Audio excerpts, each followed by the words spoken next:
इस कार्यक्रम के पुण्यार्जक हैं वंडर सीमेंट, फर्क नजर आएगा। श्री सुशील जैन, श्रीमती सुशीला जैन, मोदी नगर, गाजियाबाद, उत्तर प्रदेश। महाराज की। आइए बंधुओं, हम सबका परम सौभाग्य है और वास्तव में जो पूज्य श्री के दर्शन सत्संग हम सबको प्राप्त हो रहे हैं। इस सभी लोग बैठ जाइए और शीघ्रता से, थोड़ी सी शीघ्रता करो भैया, रास्ता छोड़ के बैठ जाओ, रास्ता छोड़िए और बैठ जाइए। सभी से हाथ जोड़ के विनम्र निवेदन है कि आप जहां भी खड़े हैं अपनी जगह पर बैठ जाएं। आप सभी व्यवस्था में सहयोग दें।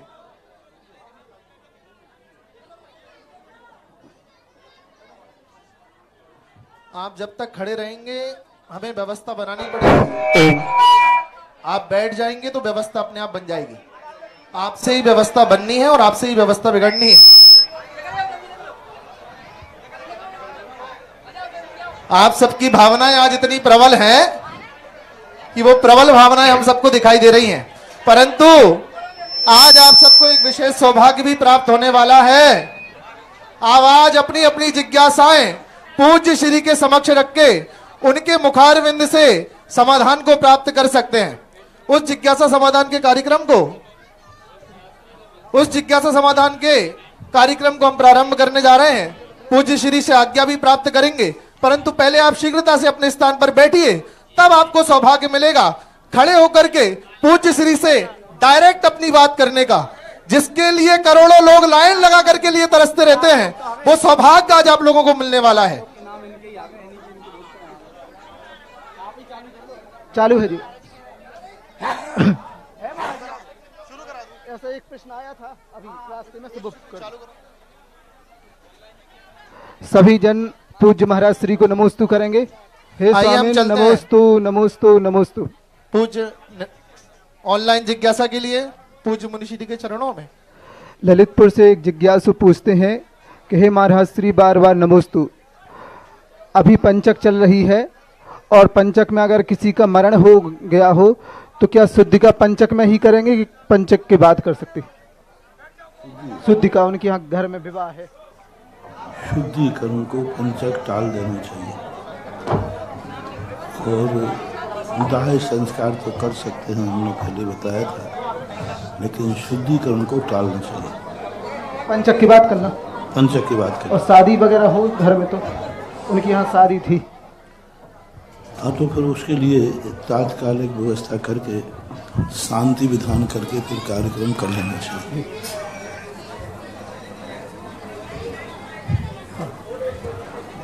पूज्य महाराज श्री के चरणों में नमोस्तु। महाराज श्री, सूक्ष्म सांप्राय संयम और सूक्ष्म सांप्राय गुण स्थान, इनमें क्या अंतर है? गुण स्थान किसी वस्तु का नाम नहीं है। सूक्ष्म सांप्राय चारित्र में जो स्थित होते हैं उसको सूक्ष्म सांप्राय गुण स्थान कहते हैं, क्योंकि पूरा गुण स्थान सूक्ष्म सांप्राय चारित्र का ही है। सूक्ष्म सांप्राय चारित्र से ही 10वां गुण स्थान बनता है। यदि सूक्ष्म सांप्राय चारित्र नहीं है तो 10वां गुण स्थान भी नहीं है, क्योंकि उसका नाम ही सूक्ष्म सांप्राय है। सूक्ष्म कषाय का उदय होना और सूक्ष्म कषाय के उदय को नष्ट करने के लिए ही सूक्ष्म सांप्राय चारित्र कहते हैं। अर्थात ये कहना चाहिए, कारण और कार्य की विवक्षा में सूक्ष्म सांप्राय चारित्र से सूक्ष्म सांप्राय नाम की कषाय को समाप्त किया जाता है। बस इतना ही अंतर है। महाराज श्री के चरणों में बार बार नमोस्तु। महाराज श्री, आज जो ज्ञान है वो परोक्ष ज्ञान है, 5 इंद्रियों मन की सहायता से होता। जो शुद्धोपयोग की दिशा में जीव है, तो जो वह सीधा आत्म तत्व का वेदन करते हैं कि मन के अवलंबन पूर्वक, क्योंकि जो ज्ञान होता है परोक्ष है, तो परोक्ष की दिशा में क्या उन्हें सीधा मन के अवलंबन से ही शुद्धोपयोग में कुछ अवलंबन लेना पड़ता? सत्य मनोयोग का अवलंबन लेकर के, क्योंकि वहाँ पर मनोयोग है। अतीन्द्रिय ज्ञान कहता है, और अतीन्द्रिय ज्ञान का अर्थ मन का आलम्बन, क्योंकि शुद्ध ज्ञान का आलम्बन लेते हैं, और शुद्ध ज्ञान बिना मन के नहीं होता है। श्रुतम अनिंद्रियस्य, और दशम गुण स्थान, सभी गुण स्थानों में शुद्ध का आलम्बन है। अतः मन का आलम्बन लेकर उपयोग शुद्ध होता है। आत्मा की अनुभूति नहीं होती, ज्ञान के माध्यम से वह वैसा उपयोग में स्थित कर देता है, वही शुद्ध उपयोग कहलाता है। अमन भैया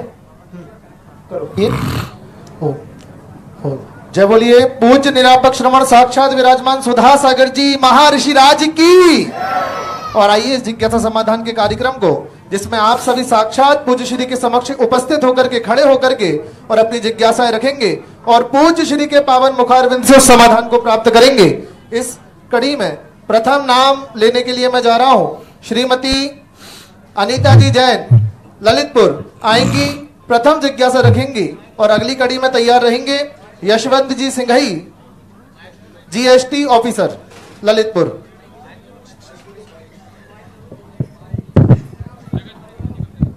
जिनका भी नाम लिया जाए, पहले से हम नाम आपके यहाँ से बोल देंगे और नाम लेने पर आप आगे आ जाइएगा।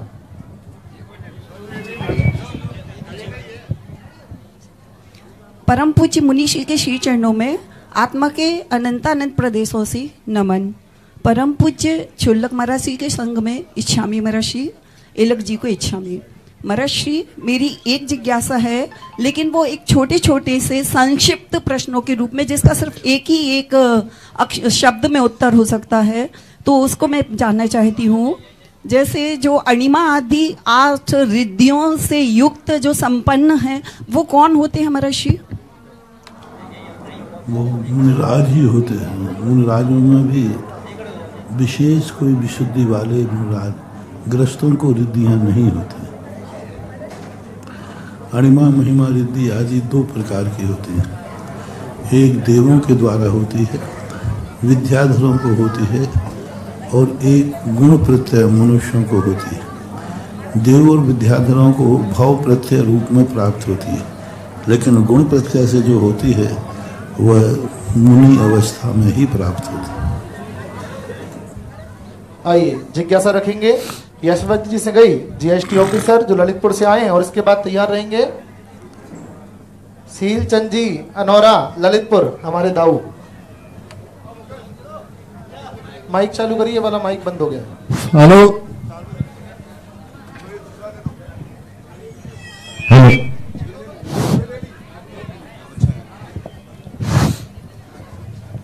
कोटि सा नमन वंदन बारंबार नमोस्तु बारंबार इच्छामी।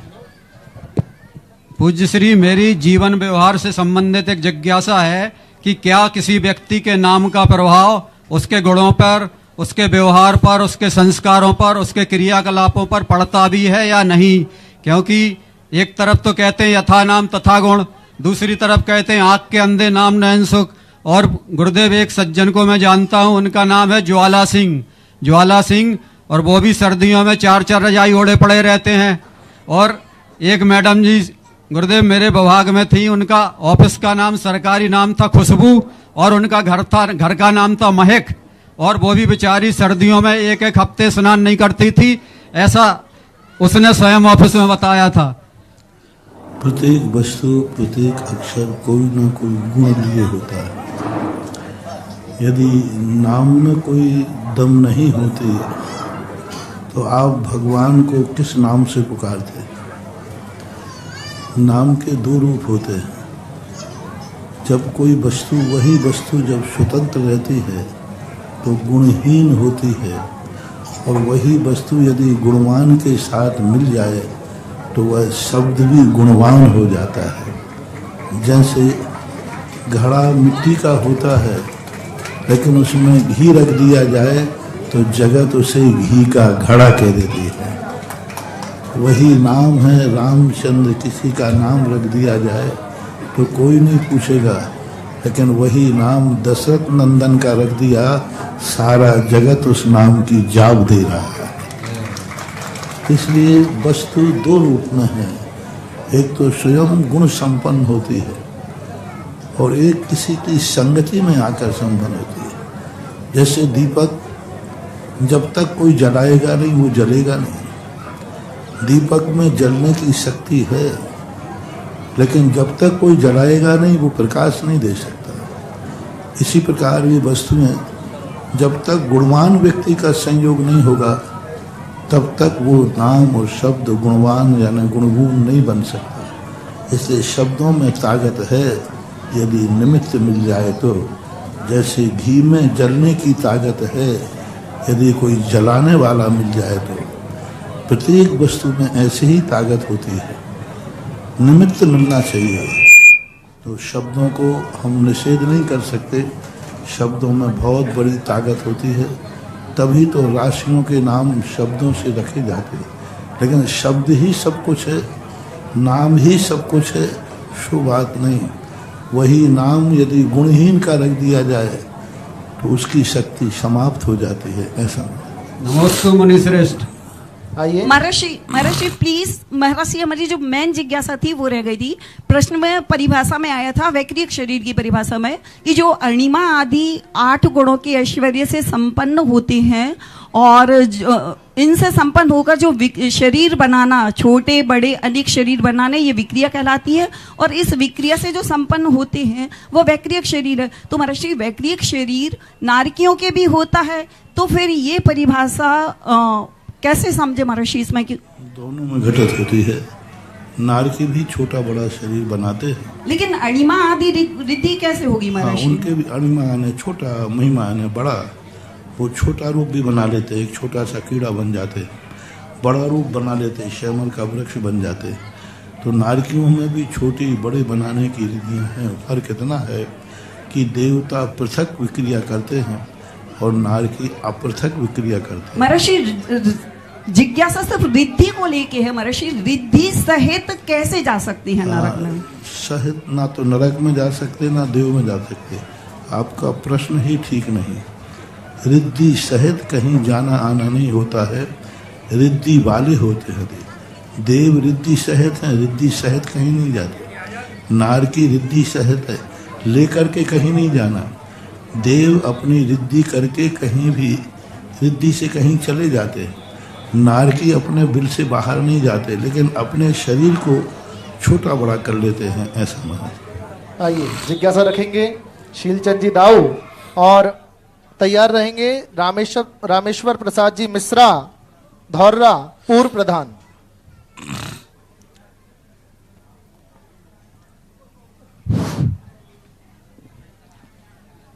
मेरे गुरुवर जगत पूज तीर्थ चक्रवर्ती जिन शासन के से समय शिरोमणि राष्ट्र संत निर्यापक आचार्य मुनि सुधा सागर महाराज को कोटि कोटि सा नमोस्तु।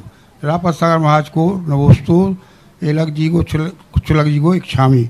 गुरुवर हमारी जिज्ञासा है कि पराधीन सुख की परिभाषा क्या है और स्वाधीन सुख की परिभाषा क्या है? गुरुवर समाधान का नमोस्तु नमोस्तु नमोस्तु। पराधीन का अर्थ होता है कि हर व्यक्ति दूसरे से सुख चाहता है और दूसरा व्यक्ति यदि हमारे अनुकूल हो जाए तो हम सुखी हो जाते हैं। अभी ठंडी हवा चल जाए हम सुखी हो जाएंगे, गर्म हवा चले तो दुख हो जाते हैं। तो ये पराधीनता कहलाती है। अंतरंग में यदि शीतलता है, अंदर में यदि साधना है, तो बाहर ठंडी हवा ना भी चले तो साधु के अंदर शीतल झरना निरंतर झरता रहता है। साधना जब होती है तो साधु पहाड़ों के ऊपर तप करते हैं, अग्नि के बीच में बैठ जाते हैं तो भी वो ध्यान कर लेते हैं, क्योंकि उनके अंतरंग शांति का झरना ऐसा झरता है कि बाहर की ऊष्मा उनका कुछ नहीं कर पाती। इसलिए जब बाहर से व्यक्ति प्रभावित होता है तो वह उसका सुख पराधीन हो जाता है। संसारी व्यक्ति का हर सुख पराधीन है, स्वयं के अधीन है, पर के स्वयं सुखी है। लेकिन परिवार में कोई व्यक्ति दुखी हो जाए तो वो दुखी हो जाता है। एक व्यक्ति दुखी हुआ पूरा परिवार दुखी हो जाता है, यानी उसका दुख स्वयं के अधीन नहीं है, पूरे परिवार के अधीन होता है। इसको पराधीन सुख बोलते हैं। आइए रामेश्वर प्रसाद जी मिश्रा पूर्व प्रधान जी धौर्रा, आइए अपनी जिज्ञासा रखिए और तैयार रहेंगे आशीष जी जैन। श्री 108 श्री सुधा सागर जी महाराज सत्संग आगमन। हमारी धोर्रा की धरती धन हुई मुनिराज, आप यहाँ पधारे। हमें तो ऐसा लगता है जैसे हमारे जीवन के कोई मनोरथ पूर्ण हो गए हैं। महाराज जी, आपसे हमारी एक ही प्रार्थना है कि जहाँ जल जंगल और पर्वत होते हैं वो ऋषि मुनियों की तपोभूमि रही है, और हमारे क्षेत्र में बेतबंती गंगा, रणछोड़ स्थान, मचकुंद ऋषि की गुफा, देवगढ़ के मंदिर, 10 अवतार मंदिर, शांतिनाथ भगवान का मंदिर, दूधई के मंदिर आदि अनेक स्थान बौद्ध धर्म के स्थान यहाँ स्थापित हैं। लेकिन यहाँ हम महाराज जी से एक प्रार्थना, हमारी लोकहित की समस्या है कि यहाँ 68 माइंस खदान काम यहाँ लोग रोजगार करते थे। शासन ने कुछ ऐसी नीतियाँ बदली कि लोग रोजगार से छूट गए। गांव के गांव लोग खाली होके पलायन महाराज कर गए हैं। गांव में वृद्ध रह गए, बूढ़े रह गए और मवेशी रह गए हैं। तो मैं आपसे प्रार्थना करूंगा कि आपके सत्संग के साथ संपूर्ण भारतवर्ष के कुबेर आपके पास चल रहे हैं। जिधर आप खड़े जाएंगे वहां पारसमणि बिछ जाएगी महाराज।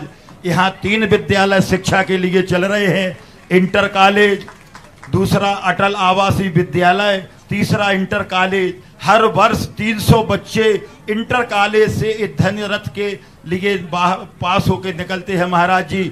यहाँ 40-50 किलोमीटर के दायरे में कोई भी डिग्री कॉलेज, कोई भी पॉलिटेक्निक ITI कॉलेज महाराज नहीं है। हमारी आपसे विनती है कि इन कुबेरों से आप एक ऐसा संदेश पहुंचाएं कि जहाँ शिक्षा का स्तर सुधा सागर के नाम से हमारे यहाँ एक महाविद्यालय महाराज जी खुल जाए, और हमारा धन होगा कि हम इस पुंजित कार्य के साक्षी बनेंगे महाराज। और दूसरा, संपूर्ण भारतवर्ष में तमाम उद्योगपति आपके शिष्य हैं। जिसको भी आप थोड़ा सा भी अगर आपका मन को लोग जान लेंगे तो कोई उद्योग धंधे फैक्ट्री यहाँ खुल जाएगी, तो यहाँ के लोगों को महाराज जी रोजगार मिलेगा। यहाँ की जो हमारी खुशहाली है पुनः वापस आ जाएगी। हम आपके और हमारे क्षेत्र की जनता आपका सदैव आभारी रहेगी। बोलिए सुधा सागर महाराज की। खंडहर बताते हैं कि इबारत कभी बुलंद थी। इस एरिया के खंडहरों को देख के लगता है कि जो प्रधान जी कह रहे हैं उससे भी कई गुनी समृद्धि यहाँ किसी समय पर थी। क्योंकि अभी देवगढ़ भी देखा, अभी तुम्हारा जहाजपुर भी देखा, और मन हुआ कि दुधई भी देख लिया जाए। और यहाँ के खंडहर और पत्थरों को देख करके इतिहास का बहुत बड़ा वैभव, बहुत बड़ी संस्कृति रही है। लेकिन प्रकृति परिवर्तन करती है। हर 500 साल के बाद प्रकृति स्थान को स्थानांतरित करती, क्योंकि उसको भी श्वास चाहिए, उसको उर्वरा चाहिए। जहाँ पर लोग बसते हैं वह भूमि धीरे धीरे एनर्जी खो देती है। तो प्रकृति स्वयं 500 साल के अंदर अंदर किसी स्थान को वीरान से आबाद से वीरान करती है। ये प्रकृति की प्रोसेस में है, और उसके परिणाम को कभी अपन उजाड़ नाम देते हैं, कभी उसको कोई दूसरा नाम देते हैं। लेकिन ये प्रकृति का सिद्धांत है, क्योंकि इसके बिना वो प्रकृति ऊर्जावान नहीं हो गई। खेत में गेहूं की फसल बोते हैं, लेकिन कुछ महीनों के लिए पहले खेत को खाली छोड़ते थे। अब इस एरिया में बहुत लोग शहरों की तरफ भाग रहे हैं। हालांकि चिंता मत करो, बहुत जल्दी गांवों का युग आने वाला है। अमेरिका ने इस कोरोना के समय अमेरिका ने सारे अमेरिका के गांव खत्म कर दिए थे, लेकिन कोरोना का कहर शहरों पर रहा, गांव में कम रहा। तब आज अमेरिका शहरों को तोड़कर गांव बसा रहा है। यही स्थिति सारे मुल्क की होना है। सब लोग शहरों की तरफ आकर्षित हो रहे हैं। शहर इतने प्रदूषित हो जाएंगे, इतने प्रदूषित हो जाएंगे, क्योंकि सारा प्रदूषण एक स्थान पर होगा, प्रकृति विद्रूप होगी और लोग गांव की तरफ फिर से आएंगे। पृथ्वी गोल है, एक सर्कल घूमता है, गांव से शहर, शहर से गांव। अभी शहर की तरफ दौड़ लग रही है, एक दिन गांव की तरफ दौड़ लगेगी। अभी से बड़े बड़े लोग गांव में अपने स्थान बनाना शुरू कर देते हैं, जैसे फार्म हाउस कहते हैं। रही बात शिक्षा के क्षेत्र की बात, तो जगह जगह हम शिक्षा के स्थानों का उपदेश देते हैं, खोलते हैं। अब वहाँ पर कौन कहाँ पर किस प्रकार की स्थिति बन पाती है तो वहाँ के लोगों पर आश्रित होता है। इस एरिया में अभी ललितपुर के अंदर काफ़ी बड़ा काम हुआ, गणेश प्रसाद वर्णी ने किया था। अब ये क्षेत्र धीरे धीरे आबाद हों, जैसे अभी जहाजपुर आपका आबाद हो रहा है। यदि यही आबादी, क्योंकि भारत देश की दो नीतियां रही हैं। भारत देश धर्म के पीछे समाज चलती है, समाज के पीछे धर्म नहीं चलता। तो धर्म के आयतन बनेंगे तो नियम से एक दिन यहाँ विद्यालय और अस्पताल भी बनेगा, क्योंकि हमने आपके भारत, आप लोगों का मानस पढ़ लिया है। आप लोगों का मानस क्या है, सभी का, जैन जन का, कि धर्म के साथ आप कुछ भी करा लो, पहले धर्म बाद में कर्म। तो जैसे राजस्थान में अभी मैं गया, जहाँ भी पहले मैंने उनको कहा, मैंने क्या चाहते, बोले धर्म। मैंने कहा चलो भाई, तुम्हारा धर्म का काम हो जाएगा, फिर करोगे, फिर तो आप जो कहोगे तो करूँगा। तो पहले धर्म का काम करा दिया, फिर बाद में बड़े बड़े विद्यालय और हॉस्पिटल भी खुलवा दिए। तो अभी धीरे धीरे स्थान जहाजपुर में शुरू हुआ है। हो सकता है एक दिन यही आपकी आवाज़ एक दिन काम कर जाए और एक दिन वह भी कार्य हो जाए जो आप चाह रहे हैं। औरों को जो भी मिला अपने मुकद्दर से मिला, पर मुझे तो मेरा मुकद्दर भी तेरे दर से मिला। और आज तो धौर्रा वालों का क्या नसीब जागा है कि मुकद्दर के सिकंदर खुद चल के आपके गांव में पधारे हैं। और वास्तविकता में भगवान के पास आके भगवान से मांगा नहीं जाता। अरे आज तो भगवान खुद चल करके आपके नगर में आ गए हैं। अब आपके सारे मनोरथ अपने आप पूर्ण हो जाएंगे। आइए, संस्कृति जैन धौर्रा जिज्ञासा रखिए और तैयार रहेंगे द्वितीय कमेटी समस्त पदाधिकारी गण। आइए संस्कृति जी जिज्ञासा रखिए।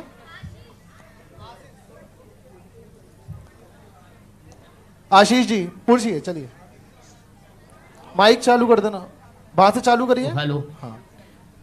पूज्य गुरुदेव निर्यापक श्रमण मुनि पुंगव श्री सुदास सागर जी महाराज के श्री चरणों में जैन बालिका रेजिमेंट ललितपुर का त्रिवार नमोस्तु। पूज्य नरापत सागर जी के चरणों में नमोस्तु। बर्णी जी एवं एलक जी महाराज के श्री चरणों में इक्षामी। पूज्य गुरुदेव आपके आशीर्वाद से जैन बालिका रेजिमेंट का गठन ललितपुर में हुआ और इसमें 80 बालिकाएं आपके आशीर्वाद से इसको ज्वाइन किया और आपके आशीर्वाद से ही ये चीज़, इतनी बड़ी चीज़ संभव हुई।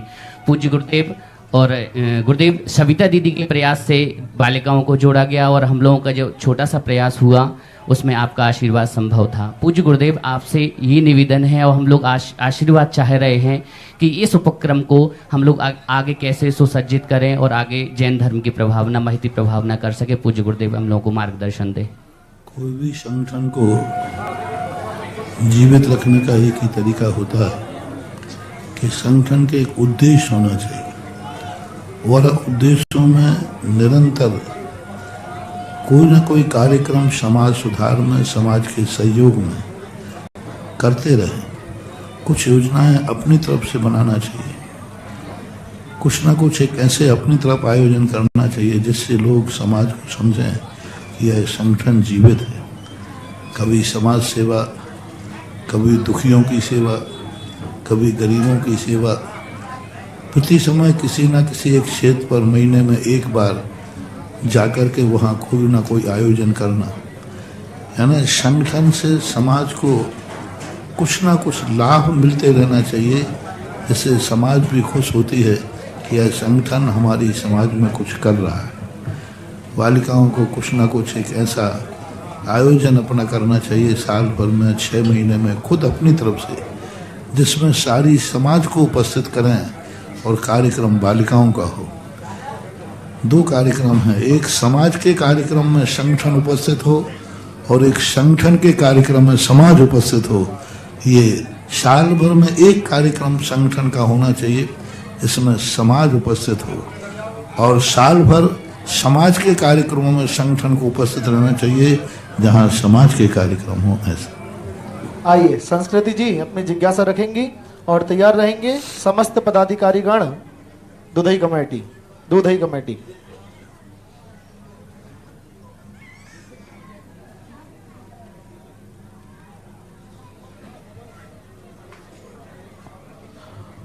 और आज पूज्य श्री के समक्ष संपूर्ण दुधई कमेटी उपस्थित है श्रीफल लेकर के, और आप आइए पूज्य श्री के चरणों में श्रीफल समर्पित करके मंगल आशीष प्राप्त करिए।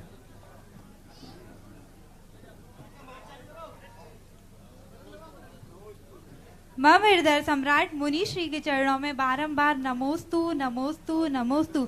समस्त मुनि श्री के चरणों में इच्छामि इच्छामि इच्छामि। महाराज श्री, मेरी जिज्ञासा यह है कि 2022 और 23 में आपके चरण शांतोदय तक पड़े, लेकिन हम लोगों का ऐसा कौन सा पाप कर्म का उदय था कि आपके पवित्र पावन श्री चरण हमारी इस जन्मभूमि पर नहीं पड़ पाए? कृपया जिज्ञासा का समाधान कीजिए। अतीत की कवियों की गम की अपेक्षा वर्तमान की उपलब्धि का आनंद लो ना।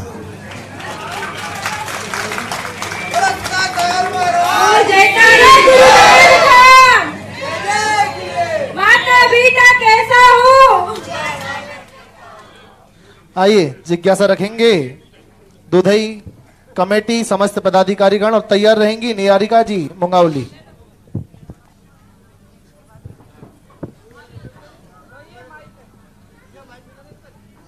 एक पहुंचाइए भैया।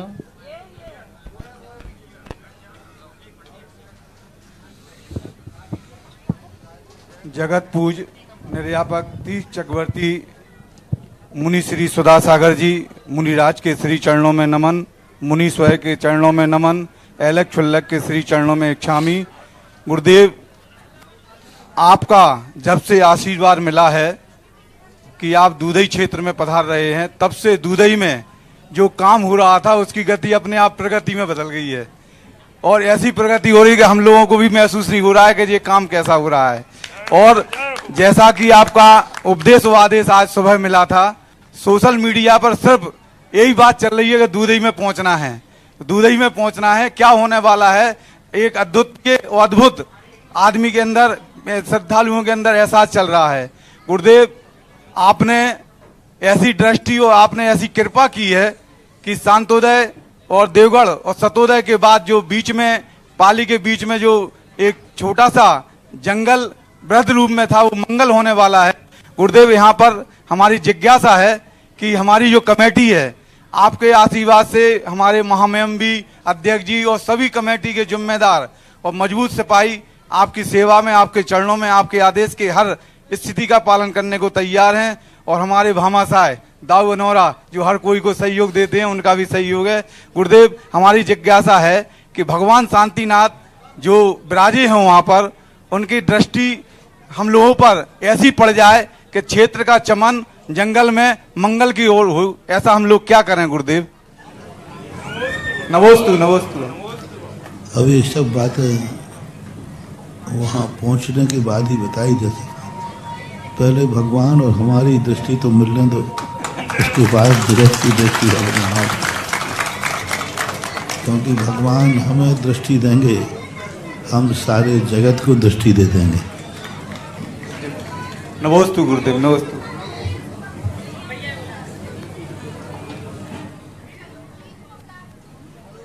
हेलो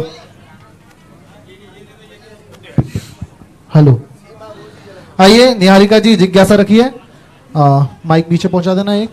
और इसके बाद तैयार रहेंगे जो जीवोदय कमेटी बरुआ सागर से आई है, वे सभी। निहारिका जी जिज्ञासा रखिए, आइए सब अपने स्थान पर पुनः विराजमान हो जाइए। जगह। गुरुवर के चरणों में मेरे और मेरी परिवार की ओर से त्रिवार नमोस्तु नमोस्तु नमोस्तु। छुल्लक जी के चरणों में इच्छामी। महाराज श्री, मेरी जिज्ञासा ये है कि जब हम दही आदि को जमाते हैं तो कहते हैं 24 घंटे के बाद उसमें अनंत जीव हो जाते हैं, और जब हम चौके के लिए 16 आदि का दही जमाते हैं तो उसी दही की बादाम को सुखाकर उससे ही 16 का दही जमाते हैं, तो क्या उस बादाम में जीव नहीं रहते? इसकी सही प्रक्रिया क्या है? उसको सुखा लिया जाता है। सूख जाने के बाद बैक्टीरिया नहीं रहती उसमें जो अंश है वह रह जाता है। उसको यदि सुखाया नहीं है तो जरूर बैक्टीरिया है। सूख जाने के बाद उसमें जीवों का संस्कार नहीं रहता। विज्ञान उसको बैक्टीरिया कहता है, लेकिन वो बैक्टीरिया जीव रूप नहीं है, वह एक प्रोसेस करने वाली उसमें स्थितियाँ बनती हैं, क्योंकि वह बादाम आज भली पुरानी है, कभी ना कभी तो वो नई रही है, ऐसा माना। आइए, जीवोदय कमेटी बरुआ सागर अपनी जिज्ञासा रखी और इसके बाद तैयार रहेंगे आज के आहारशाला पुण्यार्जक परिवार।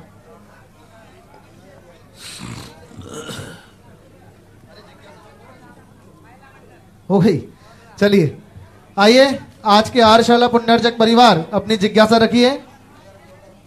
नगर गौरव एलक श्री सोयस सागर जी महाराज के ग्राम बांदरी से जो आए हैं, माइक पहुंचाइए और जिज्ञासा रखिए शीघ्रता से। देखिए समय को भी हमें बचा करके चलना है।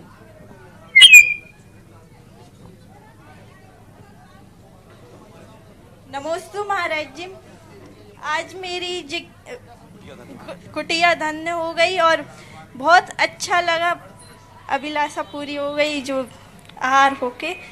आज मेरी जिज्ञासा ये है कि कम समय में अपन पुण्य कैसे बढ़ाएं?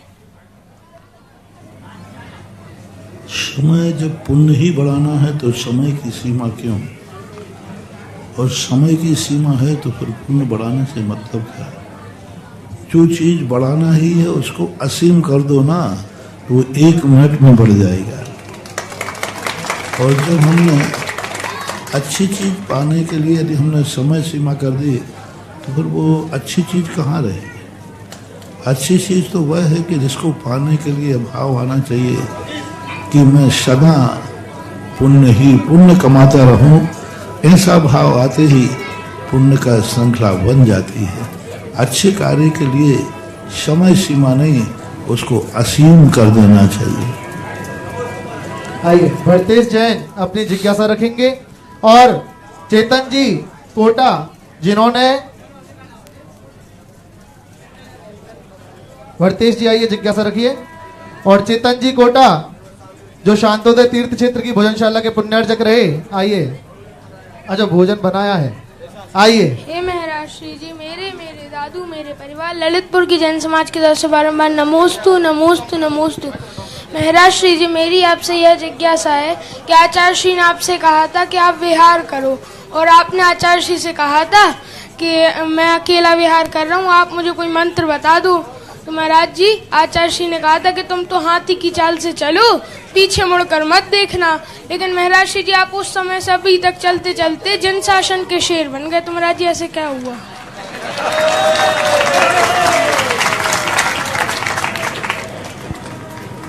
हमने पीछे मुड़ के देखा ही नहीं, हम आगे बढ़ते गए तो हाथी से शेर होते गए, अब और पता नहीं क्या होते जाए। पीछे मुड़कर देखें, आगे ही इतनी उम्मीदें हैं कि पीछे की याद ही नहीं आती। पीछे की याद जब आती है जब आगे कोई कमी हो, आगे कुछ कमियां होती हैं तब पीछे के दिन याद आते हैं। जब आगे ही उससे भी ज्यादा वैभव फैला हो तो पीछे की याद कौन करता है?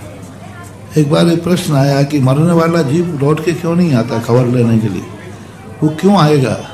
क्योंकि यहाँ से अच्छी चीज जिसको मिल गई तो फिर लौट के पीछे नहीं देखता है। मेरी जिंदगी में कुछ ऐसा ही है कि मैं आगे बढ़ता हूँ तो पीछे से इतना अच्छी चीज मिल जाती है कि मुझे पीछे की याद ही नहीं आती। और मेरा तो वही सिद्धांत है, फूल चुनने के लिए रास्ते में मत रुको, आगे बढ़ो, गुलदस्ता इंतजार कर रहे हैं। आइए सीमा जी घोषी जलगांव अपनी जिज्ञासा रखिए और तैयार रहेंगी श्रीमती सुधा जी जैन, सोनम जैन धौर्रा। सीमा जी जिज्ञासा रखेंगे। नमोस्तु महाराज जी, मैं जलगांव से हूँ और जबलपुर से सतीश जैन नेता की बहन हूँ। आपका आशीर्वाद चाहिए और सभी क्षुल्लक महाराज जी को इच्छामी इच्छामी इच्छामी। महाराज जी मेरा प्रश्न ये है, जो अपन पूजा में बादाम चढ़ाते हैं तो एक बार सब लोग बोले वो कड़वी निकलती है, तो मैंने उसको फोड़कर देखा तो सही में कड़वी थी, तो वो बादाम मंदिर में चढ़ाने लायक है कि नहीं है? आप दुकान से ही मंदिर की बादाम खरीद के लाते हो? हाँ। क्योंकि दुकानदार भी रखे रहता है, ये मंदिर की बादाम है, ये खाने की बादाम।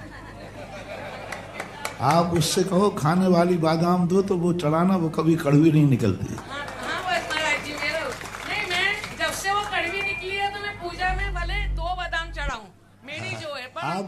आप दुकानदार से इतना बोल दीजिए कि मुझे मंदिर की बादाम नहीं चाहिए, मुझे खाने वाली चाहिए, फिर कभी कड़वी नहीं निकलेगी। और महाराज जी एक प्रश्न और है कि जो अपन पूजा के टाइम अभिषेक जो बच्चे लोग करते हैं, यानी पकड़ के लोग करते हैं, मोबाइल लेकर करते हैं, तो हमको वो थोड़ा सा ठीक नहीं लगता है, तो वो नहीं करना चाहिए क्या महाराज जी? कम से कम आवाज का युग ऐसा है कि मोबाइल में पूजा ही तो देख रहा है, पिक्चर तो नहीं देख रहा है। नहीं महाराज जी, पूजा करते समय, अभिषेक करते समय मोबाइल रखना। अब वो इतना मत कसो कि बच्चा टूट जाए, इतना मत ढीला दो कि मंदिर में ही सो जाए। यदि ज्यादा करोगे तो वो कहेगा मोबाइल तो मैं छोड़ नहीं सकता, मंदिर ही जाना बंद करता हो। तो उसको समझा सकते हो कि कम से कम मंदिर में मोबाइल में कोई गलत चीजें ना देखें, अच्छी चीजें देखें, ऐसा। नमोस्तु महाराज जी, भैया ने भी आपसे आशीर्वाद मांगा है। सतीश जी नहीं, महामहिम परिवार शांतोदय। आइए अपनी जिज्ञासा रखिए और तैयार रहेंगी रश्मि जी धौर्रा। और वास्तव में धौर्रा वालों की आज की अगवानी इतनी प्यारी थी, मैं जब रास्ते से आ रहा था तो देख रहा था कि जैन बंधुओं से अधिक तो जैनेतर बंधुओं की तैयारियां थी कि एक एक रास्ता सिर्फ साफ नहीं हुआ बल्कि धोया गया। और क्या सुंदर दृश्य आज देख करके लग रहा था कि वास्तव में धौर्रा नगरी में साक्षात भगवान का आगमन हो रहा है। आइए अजय जी सिंघई जिज्ञासा रखेंगे, अजय जी सिंघई, और तैयार रहेंगी रश्मि जी धौर्रा। हेलो। हे विद्या गुरु के सुधा सागर, समंत्र भद्र से लगते हो। हे मुनिराज, आपको नमोस्तु सारे संग। हे मुनिराज, मेरी जिज्ञासा है कि दो इतिहास बने हैं एक कारण से, रामायण और महाभारत। मान कसाय क्या है और मान कसाय को हम संसारी जीव कैसे कम करें, कृपया बताएं। नमोस्तु महाराज जी, नमोस्तु। दोनों युद्धों में युद्ध कभी भी हुआ है, एक पक्ष अन्यायपूर्ण होता है, उसको युद्ध नहीं कहते। रामायण के राम के युद्ध को युद्ध क्यों कहते हो? वो युद्ध नहीं है, वो धर्म और धर्मात्मा की रक्षा है। युद्ध उसे कहते हैं जो सत्ता के लिए किया जाता है, युद्ध उसे कहते हैं जो मान के लिए किया जाता है, युद्ध उसे कहते हैं जो सामने वाले को गुलाम बनाने के लिए किया जाता है। हमारे श्री राम ने युद्ध रावण को गुलाम बनाने के लिए नहीं किया था, धर्म की रक्षा के लिए किया था। तो धर्म की रक्षा के लिए जब युद्ध किया जाता है वो युद्ध की कोटि में नहीं आता। वो कहते हैं कि राम रावण युद्ध हुआ है, नहीं, रावण ने युद्ध किया है, राम ने युद्ध नहीं किया। रिपीट कर रहा हूँ, रावण ने युद्ध किया है, श्री राम ने युद्ध नहीं किया। उन्होंने तो धर्मात्मा की रक्षा की है, एक नारी की रक्षा की, एक धर्म की रक्षा की, एक कर्तव्य की रक्षा की। महाभारत के अंदर भी यदि युद्ध होता है तो महान आत्माएं कभी युद्ध में नहीं कूदते। श्री कृष्ण कभी युद्ध में नहीं कूद सकते थे, लेकिन श्री कृष्ण को युद्ध में कूदना पड़ा। जब कर्म दूषित होने लगा, और जहाँ कर्म दूषित होगा वहाँ धर्म सुरक्षित नहीं रख सकता। इससे धर्म की सुरक्षा के लिए कर्म की प्रेरणा देना पड़ी और यह बात कहना पड़ी कि नहीं, वो दंड के लिए दंड देना ये अधर्म नहीं है, ये युद्ध नहीं है, ये लड़ाई नहीं है, ये मान कसाय नहीं है, ये भी एक प्रकार का न्याय ही है। तो इस प्रकार से हम इनमें संबंध में इनका अर्थ देखें। ये युद्ध बड़े बड़े हुए हैं, लेकिन इनमें कारण क्या था? दो पक्षों में बराबर में होता वो युद्ध होता है। ये युद्ध तो एक पक्षी थे, एक पक्ष तो लड़ना ही नहीं चाह रहा था, एक पक्ष तो लड़ना ही नहीं चाह रहा था। श्री राम ने कितने बार शांति प्रस्ताव भेजा रावण के बाद। महाभारत में श्री कृष्ण तक दूत बन के चले गए दुर्योधन के बाद। क्या है इसका? इसका अर्थ है कि एक पक्ष युद्ध चाह ही नहीं रहा है। नारायण जैसा महान व्यक्तित्व धारण करने वाला तीर्थखंड का अति द्वारकाधीश दूत बनने को तैयार हो गया। इससे बड़ा और क्या समर्पण चाहिए? इससे बड़ा और क्या धर्मात्मा चाहिए?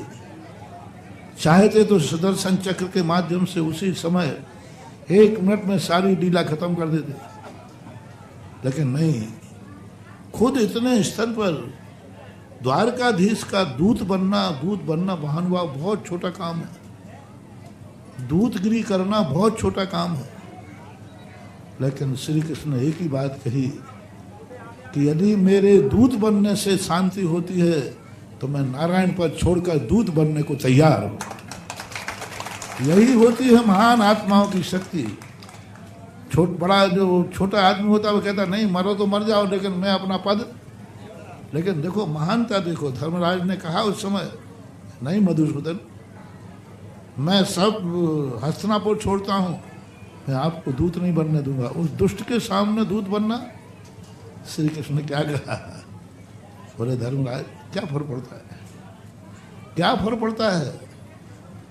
हम पद पर बैठे हैं तो भी मेरा लक्ष्य है कि जगत में शांति हो, और शांति यदि दूत बनने से होती है तो मेरी दृष्टि में इससे बड़ा पद दुनिया का कोई हो नहीं सकता। यानी नारायण पद से भी बड़ा पद कोई है तो शांति का है। तो कहाँ युद्ध लड़ा श्री कृष्ण ने? कहाँ युद्ध लड़ा पांडवों ने? कहाँ रहा श्री राम ने युद्ध? 10-10 बार शांति प्रस्ताव भेजा कि हे रावण, मैं युद्ध नहीं करना चाहता हूँ, मैं तो धर्मात्मा की रक्षा करना चाहता हूँ। जब किसी की तरफ से शांति प्रस्ताव आता है तो उसे युद्ध नहीं मानना चाहिए, वो धर्म की रक्षा के लिए शस्त्र उठाना पड़ता है। तो शस्त्र नहीं है, वो भी शास्त्र है। रश्मि जी धौर्रा अपनी जिज्ञासा रखी और तैयार रहेंगी सपना जी धौर्रा। बाकी जिन्होंने अपनी जिज्ञासा रख ली खड़े ना रहें, अपने स्थान पर बैठ जाएं भैया। मेरे आराध्य देव के गुरु श्री चरणों में बारंबार नमोस्तु। महाराज श्री, मैंने आपको कभी देखा भी नहीं था, मात स्मरण किया था और आपका नाम सुना था। जब आप सन 22 में ललितपुर में नेहरू महाविद्यालय के पास आए थे, तब मेरे 4 मेरे क्वेश्चन थे। मतलब अंदर की भावना थी कि मेरी ये भावना पूरी हो जाए। उसमें तो महाराज जी 3 तो हो चुकी, लेकिन 4 के साथ एक और बढ़ गई मेरी। लेकिन अब महाराज जी 2 है। एक थी कि मेरे पति जो गुड्डू भैया हैं धौर्रा के, वो मंदिर जाने लगे और अभिषेक करे। लेकिन महाराज जी आपके आशीर्वाद से वे शांतोदय के प्रबंधक बन गए, जो भी कुछ बने। लेकिन आपको इतना आशीर्वाद मिला शांतोदय में कि उन्होंने सैकड़ों लोगों ने उनकी तारीफ करी। महाराज जी अब 2 जिज्ञासाएं हैं, वो बताऊंगी नहीं, लेकिन आप ही पूरे करेंगे और इस धौर्रा का नाम भी आप ही की वजह से होगा। महाराज श्री, मैं 12 वर्ष की तृतीय वर्ष की छात्रा हूँ। मेरी जिज्ञासा है कि पहले के जमाने में जो मंदिर बनाए जाते थे वो छोटे और कम चौड़े बनते थे, जबकि आदमी बहुत लंबे होते थे, तब भी आदमी मंदिर जाते थे। आज आदमी पे पैसा है, मंदिर बहुत चौड़े बनते हैं, लेकिन आदमी छोटे और कम मोटे होने लगे। अब बताइए, अब इतने चौड़े मंदिर क्यों बनाए जाते हैं? मेरी जिज्ञासा का दूर करिए। पहली बात तो तुम्हारी 4 जिज्ञासाएं थी, 3 पूरी, 1 बची थी, और आज ही तुमने 2 पूछ लिया, ने 1 तो आज ही बढ़ा दी। माँ जी वो तो आप ही पूरी करेंगे, क्योंकि वो गुड्डू भैया की लड़की है। जिंदगी एक फिसले सफर है कि मंजिल पर पहुंचा कि मंजिल बढ़ा दी। तो ये होता है, मंदिर छोटे नहीं बनते थे, मंदिर छोटे बनाना पड़ते। ये भक्तों के कारण नहीं बनाए गए थे। मंदिर छोटे बनाना, दरवाजे छोटे बनाना उन आताताई शक्तियों के कारण बनाना पड़े थे, क्योंकि एक समय ऐसा था हमारे देश का कि ऐसी आताताई शक्तियां थीं जो मंदिरों को नष्ट करती थी। तो दरवाज़ा छोटा इसलिए बनाते थे कि वे अकड़ू होते थे, झुक के नहीं जाते थे। वो कहते इस मंदिर में तो नहीं घुसूंगा क्योंकि हमें झुकना पड़ेगा। तो मंदिर छोटा बना तो भरी छोटा बन जाएगा, लेकिन मंदिर बच जाएगा, क्योंकि वो उनको अहंकार रहता था, मैं किसी के मंदिर में झुकूंगा नहीं। तो अब मंदिर छोटा रहेगा तो झुकना तो पड़ेगा। उसी की बदौलत है कि शांतिनाथ बच गए। यदि बड़ा दरवाजा होता तो, और आज अपना देश है, अपन आज़ाद हैं, आज अपने भगवान भी खुले में हैं, हमारे भक्त भी खुले हैं, और देखो जिज्ञासा समाधान भी खुले में है। हाँ, अपना आज अपना देश देखो आज़ाद है, अपन घूम रहे हैं, अपन अपनी संस्कृति, अपना धर्म, अपने भगवान का नाम खुले में सब मिलकर ले रहे हैं। धर्मनिरपेक्ष है हम सब अपने अपने। लेकिन एक समय ऐसा था जिस समय ये सब परिस्थितियां हमारे देश में होगी, और आज उन्हीं का परिणाम है कि जहाजपुर का खंडर होना, दूधई का खंडर होना, देवगढ़ का खंडर होना, ये सब उन्हीं आताताई शक्तियों के दुष्परिणाम हैं। कोई बात नहीं, उन्होंने कितना भी हमें कुचला, लेकिन हम फिर उठ करके खड़े हो गए। उन्होंने कितना ही हमें नाश किया, फिर हम अपने उस नाश को हमने विकास में बदल दिया, बदल रहे हैं। और वो एक दिन यहाँ नाश करने के लिए आए थे, आज हम उनको विकास करने के लिए चल पड़े हैं। ये अपना आइए सपना जी धौर्रा अपनी जिज्ञासा रखेंगी और तैयार रहेंगी अनीता जी ललितपुर। और वास्तव में पूज्य श्री के मुखारविंद से जो चीजें निकल जाती हैं वो तो फिर पीछे होती ही नहीं। आज सुबह दूधई नाम का बस जरा सा उल्लेख पूज्य श्री ने करा है। कल पूज्य श्री का मंगल प्रवेश भी वहां पर होने जा रहा है, जहां पर पूज्य श्री के सानिध्य में ही महामस्तकाभिषेक करने का सौभाग्य प्राप्त होगा।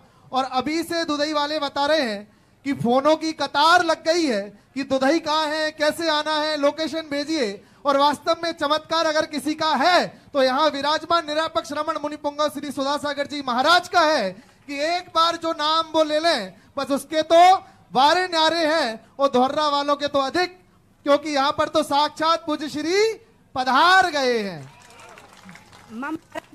आइए सपना जी जिज्ञासा रखिए। महाराज गुरु के चरणों में बारंबार नमोस्तु नमोस्तु नमोस्तु।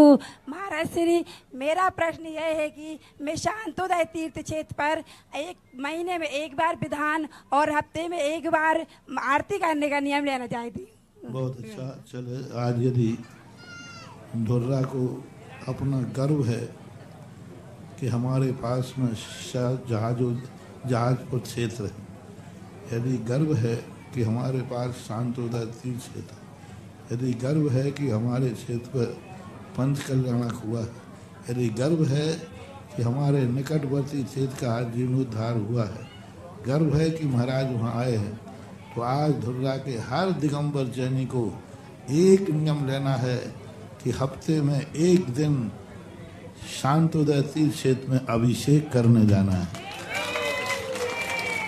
8 वर्ष से 80 वर्ष के प्रत्येक व्यक्ति को है, और महिलाओं को नियम लेना है कि 8 दिन में एक बार जाकर के शांतोदय तीर्थ क्षेत्र का आपका परिवार अभिषेक करे और आप उसे देखें और वो गंधोदक आप लेवें।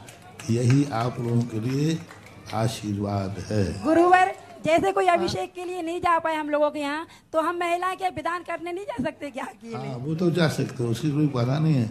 वो तो एक्स्ट्रा आप जाएं हफ्ते में, महीने में, वो तो होना ही चाहिए। लेकिन ये तीर्थ क्षेत्र पर अभिषेक करने का महत्व एक अलग होता है और उसकी अलग व्यवस्था। आइए अनीता जी ललितपुर अपनी जिज्ञासा रखेंगे और तैयार रहेंगे धीरज जी यादव।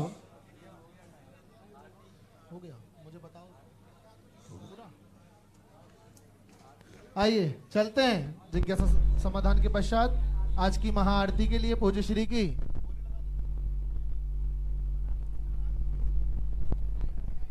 कहां से बोले भैया, आप बोलो। आइए, आज की महाआरती करने का सौभाग्य कौन सौभाग्यशाली वह परिवार होगा जो आज गुरुदेव की प्रथम आरती इस ग्राम दोहरा में करने का सौभाग्य प्राप्त करेगा। 11,111 रुपया बड़े सुपावे, 15,515, 15,515 आज की महाआरती पूज्य श्री की करने का सौभाग्य ग्राम दोहरा में प्रथम आरती है, प्रथम सौभाग्य, प्रथम महा सौभाग्यशाली पात्र 15,515, 15,515, 15,515 रुपया एक, 15,515 रुपया दो, और कोई सौभाग्यशाली 15,515। आज हम सबके मध्य में मात्र एक वो सौभाग्यशाली प्रथम पात्र रहेगा जो इस सौभाग्य को प्राप्त करेगा। 15,515, 21,121, 21 यहां से है कि वहां से है? यहां से 21,121, 21,121, 21,121 रुपया एक, 21,121 रुपया दो, और 21,121 रुपया एक, दो, ढाई, पौने तीन, और कोई सौभाग्यशाली 21,121 रुपया एक, दो, ढाई, पौने तीन, और 21,121 रुपया तीन। चलिए, सौभाग्य प्राप्त किया। नाम बता दो। नाम आहार दान परिवार शांतोदय तीर्थ क्षेत्र, इन्होंने आज आहार दान के उपलक्ष्य में 1 लाख रुपए देने की भी घोषणा करी है शांतोदय के लिए। क्या नाम है? संजीव जी जैन सागर वाले परिवार। आइए, पूज्य श्री की आरती के लिए सभी लोग खड़े हो जाएं। अच्छा,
श्रीमती सुधा जैन पायल की इस कार्यक्रम के पुण्यार्जक थे वंडर सीमेंट, फर्क नजर आएगा। श्री सुशील जैन, श्रीमती सुशीला जैन, मोदी नगर, गाजियाबाद, उत्तर प्रदेश।